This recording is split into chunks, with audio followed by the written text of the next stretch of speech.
yang kita bahas ini hukum pajak formilnya. Jadi kita belum menghitung berapa tarif, apa yang kena pajak, siapa saja yang kena pajak, itu belum sampai ke situ kita. Kita masih mempelajari formilnya, cara melaksanakan kewajiban-kewajiban di bidang perpajakan. Nah, cara-cara inilah yang diatur dalam undang-undang.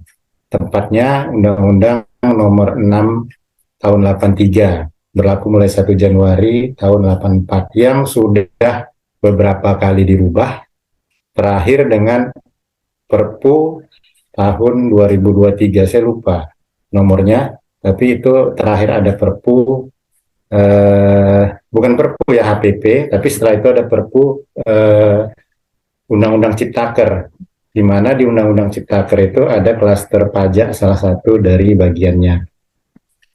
Nah, kalau kita tarik ke atas, ini dasar pemungutan pajak itu kan undang-undang dasar ya.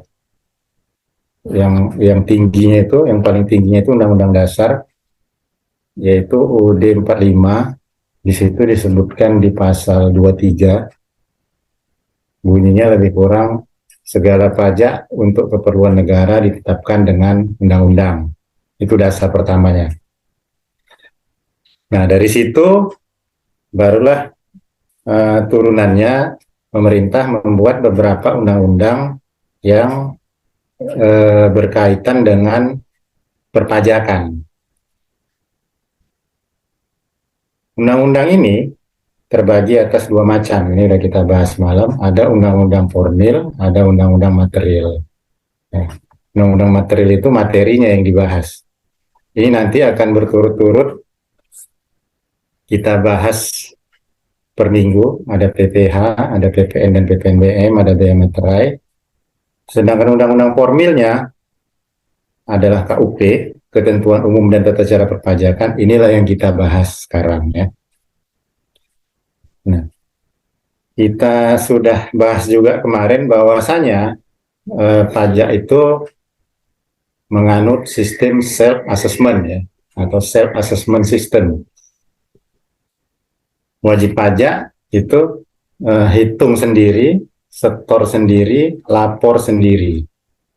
Jadi konsekuensinya, apabila wajib pajak sudah memenuhi syarat objektif dan syarat subjektif, misalnya kalau dalam PPH berarti syarat subjektifnya dia itu orang pribadi atau badan, syarat objektifnya ada penghasilan yang diterima.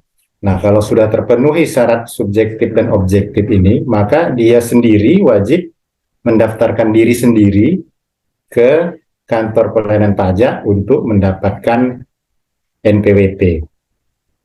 Jadi jangan ditunggu surat dari kantor pajak. Kalau udah terpenuhi syaratnya, kita wajib datang sendiri.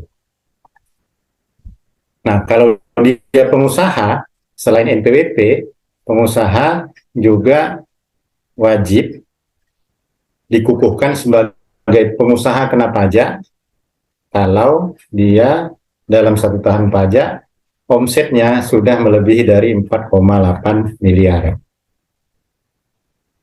Nah, kalau PKP atau pengusaha kena pajak ini kaitannya nanti dengan PPN, sedangkan NPWP ini nomor identitas wajib pajak, itu kaitannya dengan PPH dan PPN.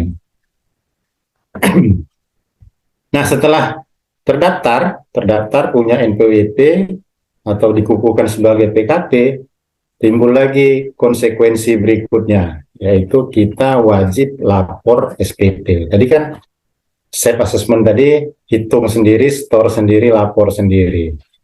Nah, menghitungnya itu nanti di undang-undang material. Ya. Melapornya, inilah kita bahas di undang-undang formil. Formulir untuk melaporkan apa-apa yang menjadi kewajiban pajak kita itu disebut dengan SPT. Ya. SPT, Surat Pemberitahuan. Nah, nanti di SPT ini ada yang wajib pembukuan, ada yang wajib pencatatan, ada yang tidak wajib pembukuan, tidak wajib pencatatan. Ya.